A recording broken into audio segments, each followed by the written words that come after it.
भोलेनाथ को साक्षात मानकर और जो भी बोलने जा रहा हूं वह सही बोलूंगा। कहीं कोई बनावटी बात मैं नहीं बोलता हूं आपके बीच में।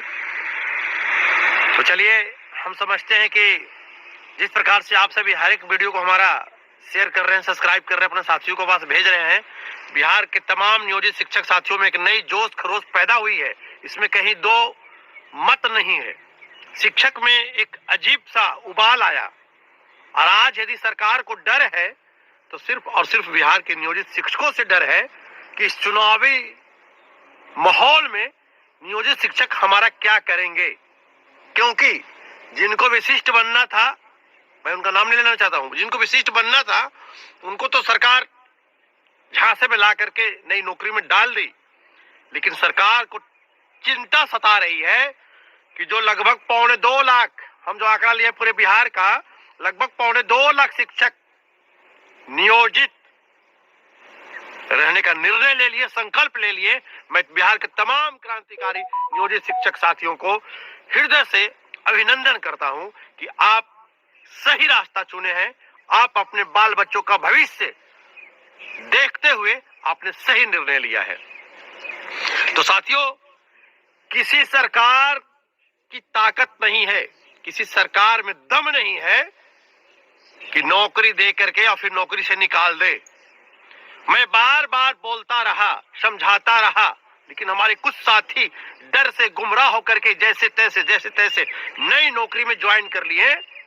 अभी कहां, अभी तो जब हकीकत सामने आएगा तब हमारी एक एक बात आपको समझ में आएगा कि मैं सही बोल रहा था या मैं गलत बोल रहा था।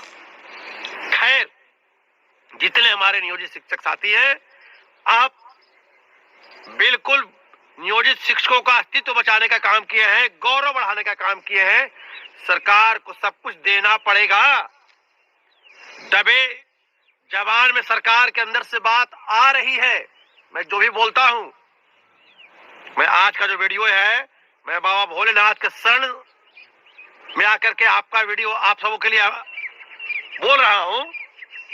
तो सरकार जो है, सरकार के से दबे जवान में ये बात उठने लगी है।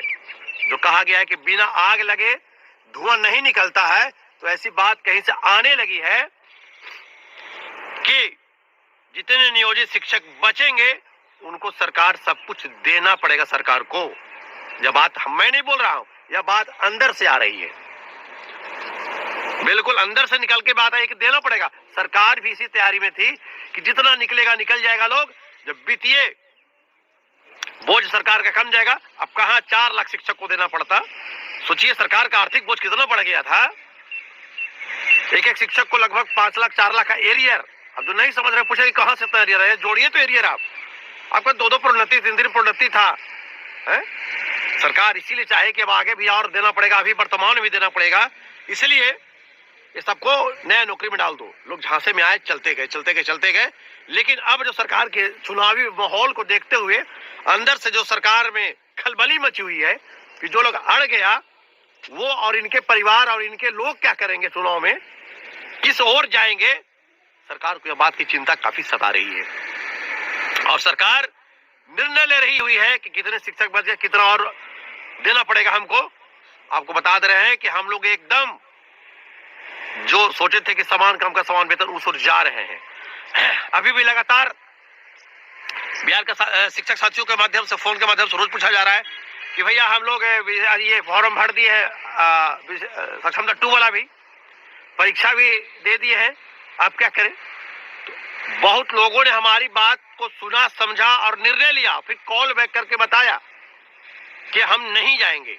तो साथियों, अभी आप देख रहे होंगे कि सक्षमता 1 में जितने हमारे साथी ज्वाइन कर लिए, जो उनकी मानसिक स्थिति हो गई है, भले वह प्रदर्शित नहीं कर रहे हो, अपने अंदर की घबराहट को नहीं बता रहे हो, लेकिन हाँ इतना तो जरूर है, वे अपने अंदर की घबराहट को अपने बचे हुए साथियों में डालने की कोशिश कर रहे हैं ताकि हम सब एक एक हो जाएं। नहीं, जहां हम सब एक एक होने की आवश्यकता थी, 20 वर्ष की लड़ाई का जब नतीजा पुरने पर आया, जब सब कुछ लेने की बात आई, वहां तो आप अलग अलग हो गए, तो आप अपने अंदर की डर को क्यों डालने की कोशिश कर रहे हैं? इसलिए बिहार के तमाम हमारे नियोजित शिक्षक साथी जो अब संकल्प ले लिए हैं, अब बिल्कुल निश्चिंत रहें। विधानसभा चुनाव से पहले सरकार को सब कुछ देना पड़ेगा और मैं यह वादा करता हूं, इस लड़ाई से मैं मुंह नहीं मोड़ूंगा, मैं मुंह कभी नहीं मोड़ूंगा। मैं कोई भी झूठा बात आपके बीच में लेकर के कभी नहीं आऊंगा, कभी नहीं बोलूंगा। जितने भी हमारे अगर सक्षमता 2 में साथी फॉर्म भर के बैठे हुए हैं, वह प्लीज आप काउंसलिंग नहीं कराएंगे। यदि काउंसलिंग कराएंगे तो फिर आप भोगेंगे। अब फंसते जाइए, दलदल में फंसते जाइए, पूछते जाइए। अभी तो बहुत सारे साथी फोन कर रहे हैं, भैया हम ज्वाइन कर लिए थे, अब हमको क्या रास्ता है? अब कोई आपके लिए तो भाई कोई रास्ता नहीं है।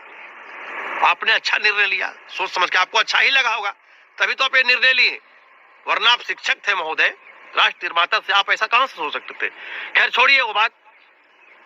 अब हमको मजबूती से लड़ना है, किसके लिए? नियोजित शिक्षकों के लिए। अभी भी जहां तहां से फोन आ रहा है कि भैया हमारे जिला में प्रमोशन का पत्र नहीं निकला है, वहां पे कोई नेता नहीं है, कोई बोलने वाला नहीं है। तो नहीं है तो हम तो बता रहे हैं कि पहले बार बार वीडियो में बोल रहे हैं कि जितने जो नेता थे आपके चंदा तहसीलने वाले, सब मैदान छोड़ के भाग गए। वो फार्म भर दिए, उनके लोग फार्म भर दिए, उनकी पत्नी फार्म भर दी, उनके घर के लोग फार्म भर दिए, और वह हफ्ता 2 हफ्ता पर धीरे से एक न्यूज लेकर आपके पास आते हैं, डालते हैं और फिर गायब हो जाते हैं। वैसे लोग से सावधान रहिए ना। अरे आप जितने लोग हैं भाई, जरा सोचिए ना। अरे जो है वही तो नेता है, उनको नेता किसने बनाया? आपने बनाया, हमने बनाया। और मैं बार बार बखान करता हूं कि मैं एक ही संगठन में रहा आज तक, 2003 से लेकर के आज तक, और मैं जब तक जीवित रहूंगा मैं संगठन नहीं बदलूंगा।